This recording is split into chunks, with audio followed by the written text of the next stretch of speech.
Saudaraku yang kekasih dalam nama Yesus, hari ini saya membawakan firman Tuhan mengenai kesungguhan hati. Sungguh-sungguh hati. Sungguh-sungguh hati mengikut Tuhan. Dengan segenap hati mengikut Tuhan. Dan dengan segenap hati menginjil. Dengan segenap hati melayani. Dengan segenap hati mengasihi. Kita lihat nanti dalam pelayanan Paulus. Firman Tuhan berkata dalam Roma 12 ayat 11. Janganlah hendaknya kerajinanmu kendor. Biarlah ruhmu menyala-nyala. Dan layanilah Tuhan. Pada pagi hari yang indah ini. Renungkanlah hidup rohani kita. Adakah kita menyala-nyala bagi Tuhan, bersemangat bagi Tuhan, mengasihi Tuhan, mengasihi jiwa-jiwa. Ruhmu menyala-nyala, firman Tuhan berkata. Jangan hendaknya kerajinanmu kendor. Bukan hanya rajin mengerjakan pekerjaan dunia ini, rajin mengerjakan pekerjaan Tuhan, rajin berdoa, rajin membaca firman Tuhan. Jangan kendor pada akhir zaman ini. Amin, saudara. Jangan itu berkurang. Setan mau menipu kita supaya kita lemah pada akhir zaman ini. Supaya semua perkara yang terjadi, gejolak yang terjadi, krisis yang terjadi pada akhir zaman ini memenuhkan pikiran kita. Kita tenggelam di dalamnya. Akhirnya membawa kita bingung.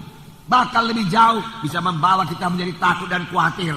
Sehingga kerajinan kita untuk perkara-perkara rohani kendor.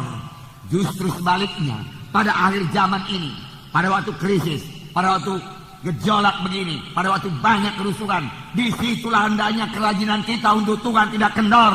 Maka kita bertambah menyala-nyala, melayani Tuhan, membawa jiwa-jiwa kepada Tuhan. Karena pada waktu itulah jiwa-jiwa saudaraku terbuka hatinya buat Tuhan. Jiwa-jiwa sudah sampai saudaraku ke ujung jalannya. Dia tidak tahu mau berbuat apa, kepada siapa bersandar, kepada siapa berlindung. Saudaralah orangnya yang dipakai Tuhan untuk bersaksi kepada mereka, membawa mereka kepada Tuhan. Amin. Saudara yang kekasih dalam nama Yesus, Paulus menulis surat kepada sidang Korintus dalam 1 Korintus 15 ayat 58. 1 Korintus 15 ayat 58. Karena itu saudara-saudaraku yang kekasih, berdirilah teguh, jangan goyang, giatlah selalu dalam pekerjaan Tuhan. Sebab kamu tahu dalam persekutuanmu dengan Tuhan, jerih payahmu tidak sia-sia. Tadi dikatakan janganlah hendaknya kerajaanmu kendor. Di sini dikatakan giatlah selalu. Giatlah selalu dalam pekerjaan Tuhan. Mari bergiat dalam pekerjaan Tuhan. Saya tidak mengatakan ini hanya untuk pelayan-pelayan Tuhan saja. Saya mengatakan ini bagi semua kita anak-anak Tuhan. Karena semua kita harus ambil bagian saudaraku dalam mengerjakan pekerjaan Tuhan. Amin, saudara. Amin. Ya. Giat dalam pekerjaan Tuhan. Itu adalah pekerjaan yang kekal, yang hasilnya kekal, yang seturut dengan kehendak Tuhan. Apakah yang sudah saudara perbuat buat Tuhan? Apakah yang sudah saudara berikan buat Tuhan? Biarlah Roh Kudus bicara kepada hati saudara pada pagi hari ini.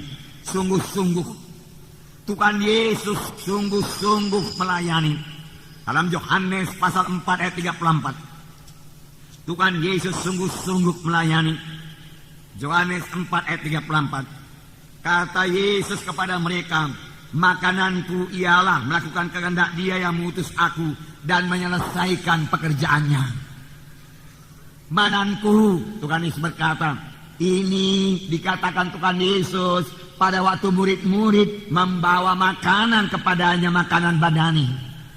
Tapi ada makananku, kata Tuhan Yesus, yang memberi kekuatan kepadaku. Makanan memberi kekuatan, makanan memberi kesegaran. Makanan badani memberi kesegaran badani, makanan rohani memberi kesegaran rohani. Banyak anak-anak Tuhan tidak segar rohaninya, tidak kuat melayaninya, tidak kuat rohaninya. Mengapa? Karena dia tidak melayani. Tuhan Yesus berkata, makananku ialah melakukan kehendak Dia yang mengutus aku, melakukan kehendak Dia yang mengutus aku dan menyelesaikan pekerjaannya. Baik Tuhan Yesus, pada akhir hayatnya dia berkata, sudah genap, selesai pekerjaanku. Alangkah puasnya itu, saudaraku. Paulus pada akhir hayatnya dia berkata, aku sudah menyelesaikan perlombaan. Aku telah menyelesaikan peperanganku, pergumulanku, pelayananku. Akhirnya mahkota kemuliaan tersedia kepadaku. Bagaimana pekerjaan saya? Bagaimana pekerjaan saudara? Saudara, kita datang kepada Tuhan bukan hanya untuk menerima berkat keselamatan, berkat kesembuhan, berkat materi dan lain-lain sebagainya, saudaraku.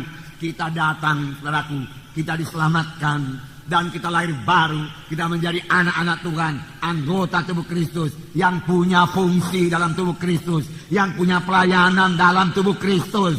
Kita harus menyelesaikan pelayanan kita. Amin. Selesaikan. Dan ini perlu tindakan, bahkan tindakan yang berani, tindakan yang banyak kali dikatakan oleh orang dunia ini tidak masuk di akal. Mengapa pekerjaan yang begitu baik ditinggalkan? Mengapa dunia ditinggalkan? Kalau memang panggilan saudara untuk sepenuhnya melayani Tuhan, saya berkata kepada saudara, tidak usah bimbang. Tuhan menyertai saudara. Hari-hari yang indah, hari-hari yang menang menyertai, menunggu saudara. Hari-hari yang sukacita, hari bersorak-sorai menunggu saudara. Puji Tuhan. Sungguh. Tuhan hanya menerima yang sungguh-sungguh. Tidak ada separuh-separuh hati mengikut Tuhan. Tidak ada asal-asalan saja dalam pelayanan. Tuhan minta sungguh-sungguh. Ibrani 11 ayat 6, perhatikan. Ibrani 11 ayat 6. Di sini ada terdapat perkataan sungguh-sungguh.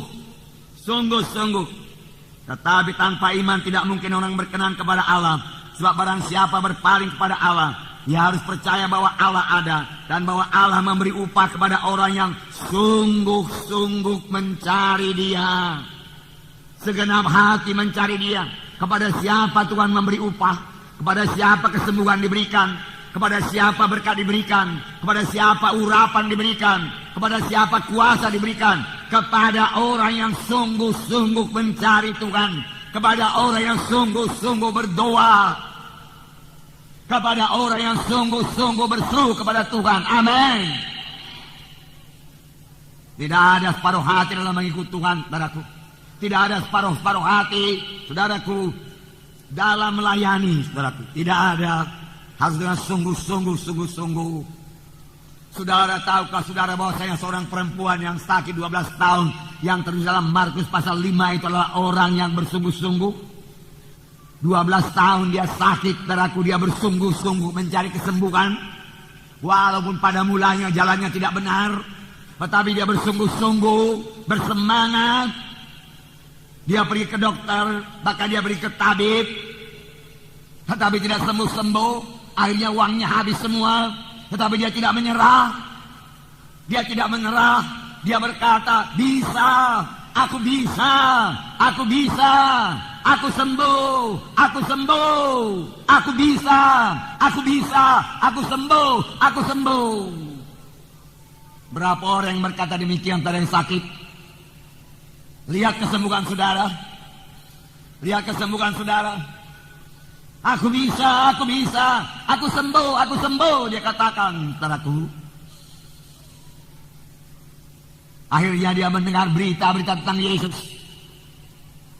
Pun masih ada halangan.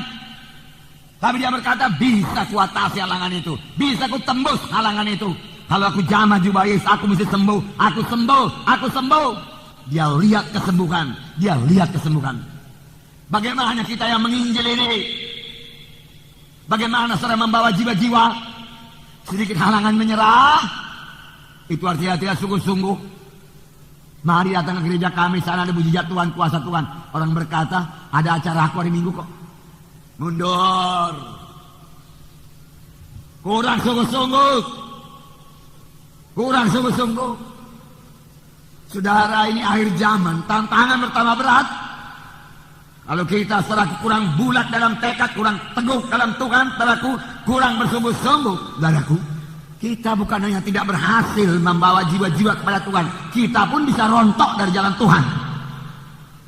Firman Tuhan berkata pada akhir zaman akan datang satu masa yang sukar. Daripada masa yang sukar, saudaraku, Di mana pekerjaan setan bertambah-tambah, merusak manusia ini, kita sudah lihat sendiri. Bagaimana dia merusak muda-mudi. Saudara, di situ juga anugerah Tuhan bertambah-tambah bagi yang sungguh-sungguh mencari Yesus. Bagi yang sungguh-sungguh mencari Yesus.